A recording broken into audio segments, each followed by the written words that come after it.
शिवपुराण महात्म्य। भगवान व्यास जी के प्रिय शिष्य सूत जी से शौनकादि ऋषियों ने आग्रह पूर्वक शिवपुराण सुनाने की प्रार्थना की, तो सर्वप्रथम सूत जी बोले, हे ऋषियों, आप सब लोग धन्य हैं जो आपने शिव जी की उत्तम कथा सुनने की प्रीति हुई है। आपके सामने उत्तम शिव भक्ति बढ़ाने वाला तथा शिव को प्रसन्न करने वाला, काल रूप सप्र का नाश करने वाला रसायन रूप शास्त्र सुनाता हूँ। इस शास्त्र का वर्णन श्री शिव जी ने स्वयं अपने श्रीमुख से श्री सनत कुमार जी से वर्णन किया, इसलिए इसे शिव महापुराण कहा है। इसके श्रवण पठन और मनन से कलियुगी जीवों का मन शुद्ध होता है तथा शिव में भक्ति दृढ़ होकर शिव पद की प्राप्ति होती है। हे महर्षियों, सर्व प्रकार के दान एवं यज्ञों के करने से जिस फल की प्राप्ति होती है, वह फल शिव पुराण के श्रोता को अनायास ही मिल जाता है। इस ग्रंथ की 7 संहिताएं हैं और इसमें कुल 24,000 श्लोक है। संहिताएं इस प्रकार है: विद्येश्वर संहिता, रुद्र संहिता, शत्रुद्री, कोटि रुद्री, उमा संहिता, कैलाश संहिता तथा 7वीं वायु संहिता वाला यह शिवपुराण महान तथा दिव्य है, सर्वोपरि ब्रह्म तुल्य है तथा शुभ गति देने वाला है। आत्मवेत्ता पुरुष को इस पुराण का सदा सेवन करना चाहिए। हर हर महादेव। पापी देवराज की मुक्ति की कथा। सूत जी बोले, हे श्रेष्ठ ऋषियों, जो दुराचारी, पापी, कामी एवं दुष्टजन हो, वे भी इस कथा के द्वारा शुद्ध हो जाते हैं। लालची, मिथ्याभाषी, माता पिता को दुख देने वाले, दंभी, पाखंडी, हिंसक, पतित, द्वेषी, क्रूरात्मा, निर्दय पुरुष को भी कलयुग में इसके द्वारा पवित्र हो जाते हैं। इस प्रसंग में एक प्राचीन इतिहास आपको सुनाता हूँ, जिसके श्रवण करने पर सभी पापों का नाश होता है। किरात नगर में एक दरिद्री और दुराचारी ब्राह्मण रहता था, जो धर्म एवं देवों से विमुख था। संध्या वंदन तो क्या, वह स्नान तक भी नहीं करता था। उसने अधर्म के द्वारा बहुत सा धन इकट्ठा किया। एक बार वह एक तालाब पर स्नान करने गया। वहां एक शोभावती नाम की वेश्या भी आई थी। वह उसे देखकर व्याकुल हो गया। वह वेश्या भी एक धनी पुरुष को अपनी ओर आकर्षित देखकर परम प्रसन्न हुई। वे दोनों स्त्री पुरुष चिरकाल तक कामासक्त होकर विहार करते रहे। उस ब्राह्मण धाम को उसके माता पिता आदि ने बार बार समझाया, परंतु उसने उनकी एक न मानी। उस नीच ने एक दिन रात्रि में ईर्ष्या के कारण सोते हुए माता पिता तथा स्त्री को मार डाला और धन संपत्ति ले जाकर वेश्या को दे दी। दैवयोग से वह प्रतिष्ठापुर में आया। वहां उसने एक शिवालय देखा जिसमें अनेक साधु जन एकत्र थे। वह ब्राह्मण वहां बीमार पड़ गया। इसी अवस्था में उसने एक ब्राह्मण के मुख से शिवजी की परम पवित्र कथा सुनी। एक मास के अनंतर वह देवराज नामक ब्राह्मण मर गया। यमदूत उसे पकड़कर यमपुरी ले गए। उसी समय शिवलोक से शिवजी के दूत त्रिशूल लिए, भस्म लगाए, रुद्र धारण किए, उसे लेने यमलोक में पहुंच गए और यमदूतों से देवराज को छुड़ा लिया। फिर उसे दिव्य विमान पर चढ़ाकर कैलाश पर ले जाने लगे। उस समय यमपुरी में भारी कोलाहल हुआ। उसे सुनकर स्वयं यमराज वहां आए और साक्षात शिव के समान उनके 4 दूतों को देखकर उनकी यथाविधि पूजा की। धर्मराज ज्ञान के द्वारा सब कुछ जान गए थे। दूतों ने ब्राह्मण को ले जाकर दया के सागर शिव को अपहृत किया। हे मुनि, शिव की यह कथा परम पावनी है, जिसके श्रवण मात्र से महापापी ब्राह्मण भी मुक्त हो गया। अतः शिव पुराण की कथा को विधि पूर्वक सुनने से तो अमर फल की प्राप्ति होती है। चंचुला की कथा। समुद्र के तट पर स्थित देशों के अंतर्गत वाशकल नामक एक ग्राम के निवासी स्त्री पुरुष दुष्ट प्रकृति और पाप बुद्धि के थे। पुरुष पशुवृत्ति के और स्त्रियां व्यभिचारिणी थी। उस ग्राम में बिंदुक नामक एक ब्राह्मण भी रहता था। उसने अपनी कामातुरतावश अत्यंत रूपवती भार्या के होते हुए भी एक सुंदरी वेश्या को अपना रखा था। वेश्या में आसक्त ब्राह्मण अपनी पत्नी से धीरे धीरे विमुख होता गया। कुछ समय तक तो ब्राह्मण की पत्नी चंचुला काम के वेग को सहन करती रही, परंतु उस युवती के लिए सदा के लिए अपनी इंद्रियों पर नियंत्रण रखना संभव न हुआ। फलतः वह एक जार से रति करने लगी।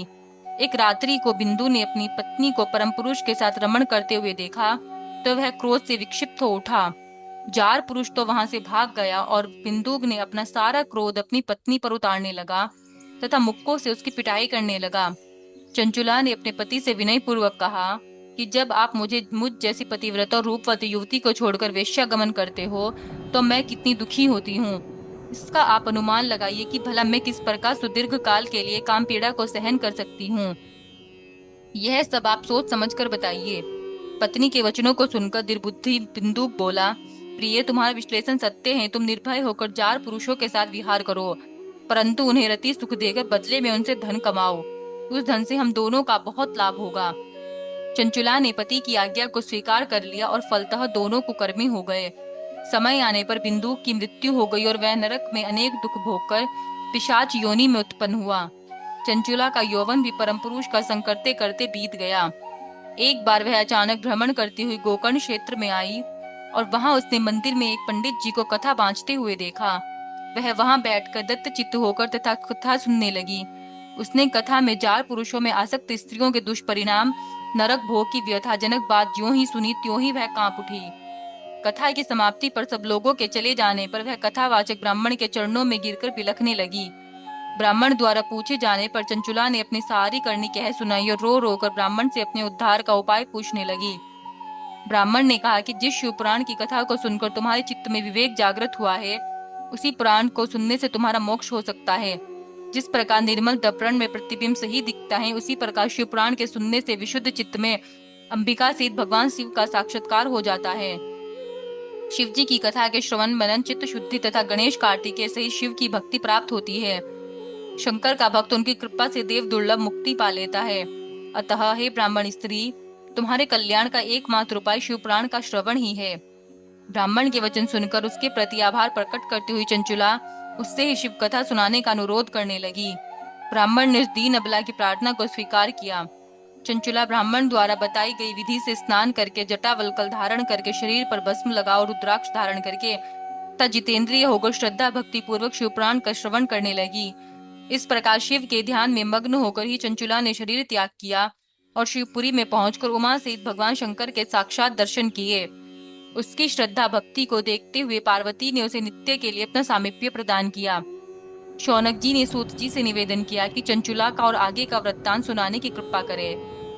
तब सूत जी ने कहा, हे मुनि प्रवर, चंचुला ने अपनी निश्चल भक्ति से भगवती पार्वती का सानिध्य प्राप्त कर लिया। एक दिन उसने दया करुणा की स्तोत्र स्वनी भगवती पार्वती से अपने पति के संबंध में जिज्ञासा की तो भगवती ने उसे बताया कि बिंदुक नरक की अनेक यातनाएं भोगने के उपरांत इस समय पिशाच योनि में पड़ा हुआ कष्टमय जीवन बिता रहा है।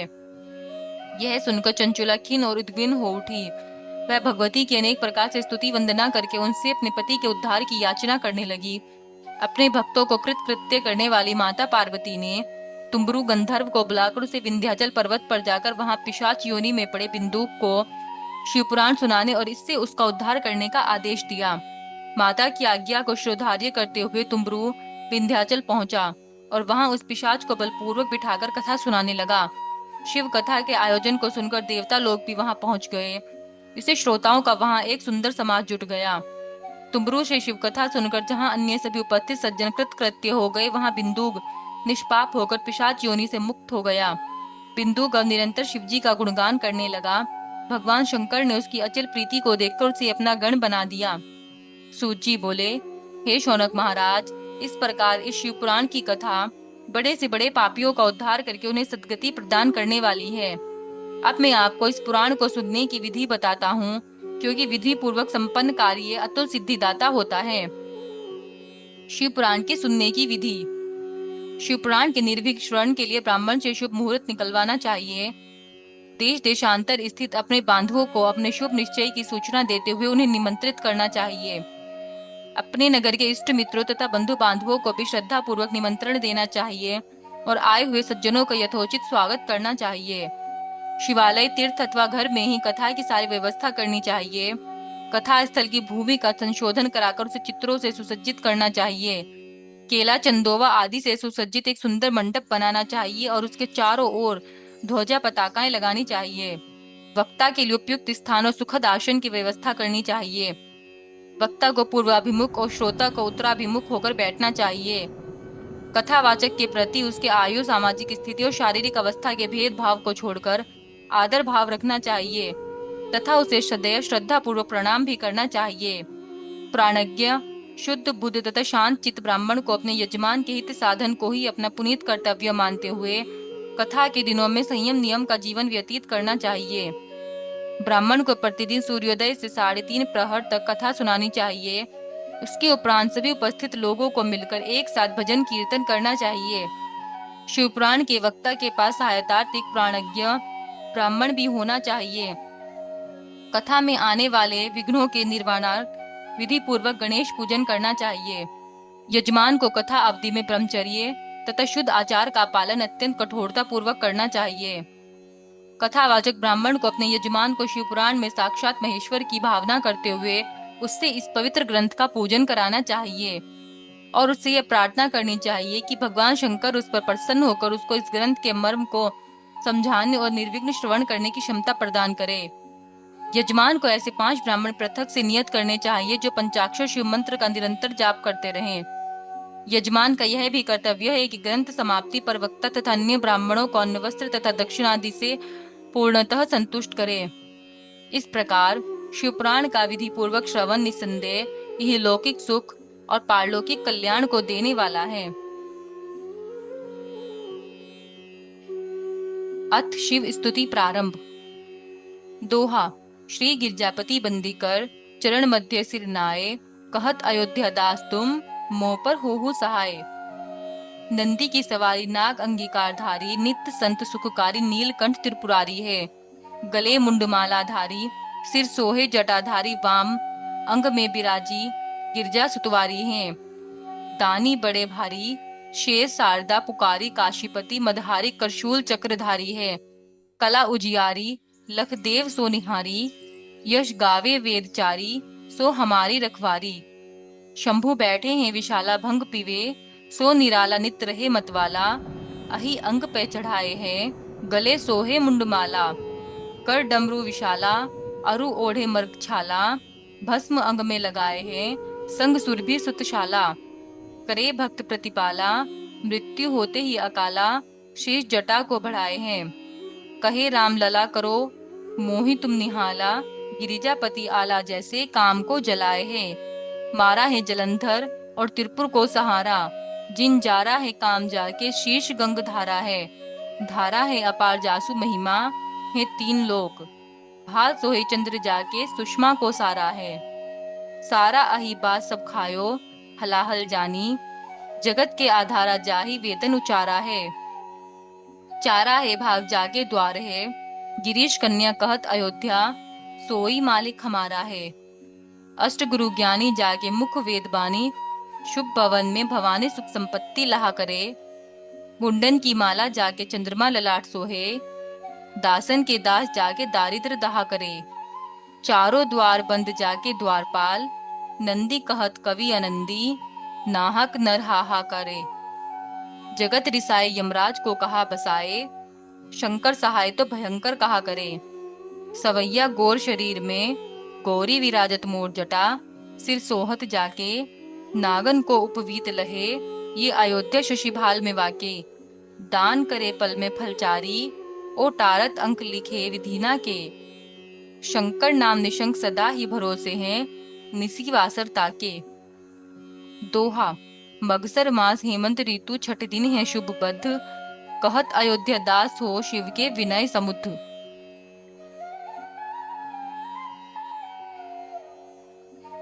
रुद्राक्ष महात्म्य। रुद्राक्ष साक्षात शिव स्वरूप है। यह अत्यंत पवित्र तथा शिव जी को परम प्रिय है। रुद्राक्ष के दर्शन, स्पर्श तथा जप से संपूर्ण पाप नष्ट हो जाते हैं। विद्वानों ने रुद्राक्ष के श्वेत, रक्त, पीत तथा कृष्ण ये 4 भेद कहे हैं। मनुष्यों को चाहे कि वे अपनी जाति के अनुसार वर्ण के रुद्राक्ष को ही धारण करें। भुक्ति मुक्ति के इच्छुक पुरुषों को चाहिए कि वे रुद्राक्ष को अवश्य धारण करें। जो शिव भक्ति, शिव और शिवा की प्रीत पाने के इच्छुक हो, उनके लिए तो रुद्राक्ष धारण करना अनिवार्य ही है। श्रेष्ठ रुद्राक्ष आंवले के फल के समान बड़े आकार का माना गया है। बेर के फल के समान आकार वाले रुद्राक्ष को मध्यम तथा चने के बराबर आकार वाले रुद्राक्ष को अधम माना जाता है। बेर के बराबर आकार वाला रुद्राक्ष लोक में सुख सौभाग्य की वृद्धि करता है तथा आंवले के समान आकार वाला रुद्राक्ष संपूर्ण अरिष्टों का समन करता है। घुंघची के प्रमाण वाला रुद्राक्ष सर्वार्थ सिद्धिदायक माना गया है। रुद्राक्ष जितना ही छोटा होता है उतना ही अधिक फलदायक होता है। रुद्राक्ष को पाप नाश के हेतु धारण किया जाता है, अतः संपूर्ण अर्थों की सिद्धि चाहने वाले को रुद्राक्ष अवश्य धारण करना चाहिए। इस संसार में रुद्राक्ष की माला जितनी फलप्रद माला और कोई नहीं है। समान स्निग्ध, हठ, स्थूल तथा कांटों वाले शुभ रुद्राक्ष कामनादायक तथा भुक्ति मुक्ति प्रदायक होते हैं। कृमियों से खाए हुए छिन्न भिन्न कांटे रहित, गोलाई रहित तथा व्रण युक्त रुद्राक्ष त्याग देने योग्य हैं। जिस रुद्राक्ष में स्वयं छिद्र हो उसे सर्वोत्तम समझना चाहिए। जिस रुद्राक्ष में मनुष्य के द्वारा छिद्र किया गया हो उसे मध्यम समझना चाहिए। रुद्राक्ष धारण करने से सब प्रकार के महापाप भी दूर हो जाते हैं। 1100 रुद्राक्ष धारण करने वाला व्यक्ति साक्षात रुद्र रूप होता है। इतनी संख्या से रुद्राक्ष धारण करने के फलों का वर्णन वर्षों में भी नहीं किया जा सकता। 550 की संख्या में रुद्राक्ष धारण करने वाला मनुष्य श्रेष्ठ माना गया है। 308 रुद्राक्षों की 3 लड़ी बनाकर यज्ञोपवीत के साथ और उसी के समान धारण करनी चाहिए। 3 रुद्राक्ष शिखा में, 6 रुद्राक्ष दोनों कानों में, 101 रुद्राक्ष कंठ में, 11 रुद्राक्ष बाहों में तथा इसी प्रकार कर्पूर एवं मणिबद्ध में धारण करने चाहिए। 3 रुद्राक्ष यज्ञोपवीत में तथा 5 रुद्राक्ष कटी में धारण करने चाहिए। इस प्रकार रुद्राक्ष धारण करने वाला मनुष्य साक्षात शिव स्वरूप एवं स्तुति करने योग्य हो जाता है। यह 1100 रुद्राक्ष धारण करने की विधि है। जो लोग 1100 रुद्राक्ष धारण न कर सके उन्हें शिखा में 1, सिर में 30, कंठ में 50, दोनों भुजाओं में 16-16, मणिबंध में 12, स्कंद में 500 तथा 108 रुद्राक्ष का यज्ञोपवीत धारण करना चाहिए। इस प्रकार जो व्यक्ति दृढ़ व्रती होकर 1000 की संख्या में रुद्राक्ष धारण करता है वह भी रुद्र के समान ही होता है और सभी देवताओं से नमस्कार करते हैं। जो व्यक्ति शिखा में 1, मस्तक में 40, कंठ में 32, हृदय में 108, दोनों कानों में 6-6, दोनों भुजाओं में 16-16, दोनों हाथों में 12-12 अथवा 24-24 रुद्राक्ष धारण करता है वह शिव भक्त भी सबके द्वारा वंदनीय एवं पूजनीय माना गया है। ईशान मंत्र से सिर में, तत्पुरुष मंत्र से कानों में, अघोर मंत्र से कंठ तथा हृदय में, अघोर तथा बीज मंत्र से हाथों में तथा वामदेव मंत्र से 15 रुद्राक्ष उदर में, सद्यो जातादि पंच ब्राह्मण मंत्रों से अन्य अंगों में 3, 5 अथवा 7 माला रुद्राक्ष धारण करने चाहिए। अलग अलग मंत्रों द्वारा धारण करना संभव न हो तो केवल मूल मंत्र ओम नमः शिवाय का उच्चारण करते हुए ही सभी रुद्राक्षों को धारण करना चाहिए।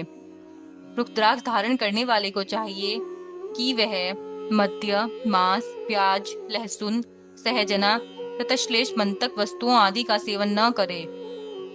ब्राह्मणों के लिए श्वेत वर्ण, क्षत्रियों के लिए रक्त वर्ण, वैश्यों के लिए पीत वर्ण तथा शूद्रों के लिए कृष्ण वर्ण का रुद्राक्ष धारण करना हितकर होता है। सभी वर्ण के गृहस्थ, स्त्री तथा यतियों को भी रुद्राक्ष धारण करना चाहिए। जो व्यक्ति रुद्राक्ष धारण नहीं करता उसे नरक की प्राप्ति होती है। त्रिपुंड धारण करने वाले, जटा धारण करने वाले तथा रुद्राक्ष धारण करने वाले प्राणी कभी भी यमलोक को प्राप्त नहीं होते। जो महात्मा पुरुष सिर में 1 रुद्राक्ष तथा ललाट पर त्रिपुंड धारण करता है एवं पंचाक्षर मंत्र का जप करता है वह परम पूजनीय है। उसे यमलोक में नहीं जाना पड़ता। रुद्राक्ष की माला पर मंत्र का जप करने से करोड़ गुना पुण्य मिलता है तथा रुद्राक्ष को धारण करने से करोड़ गुना पुण्य होता है। पंच देवताओं की उपासना करने वालों को रुद्राक्ष की माला पर ही जप करना चाहिए क्योंकि रुद्राक्ष सभी देवताओं को प्रिय है। रुद्राक्ष की माला धारण करने वाले व्यक्ति के समीप भूत प्रेत, पिशाच, डंकिनी, शंकिनी अथवा अन्य द्रोही जीव भूलकर भी नहीं जाते हैं। कृत्रिम अभिचार आदि भी रुद्राक्षधारी को देखते ही दूर से भाग जाते हैं। रुद्राक्ष की माला धारण किए हुए व्यक्ति को देखकर शिव, विष्णु, गणेश, सूर्य तथा अन्य देवतागण प्रसन्न होते हैं। रुद्राक्षधारी व्यक्ति शिवजी को परम प्रिय है, अतः प्रत्येक शिव भक्त को रुद्राक्ष धारण करना चाहिए।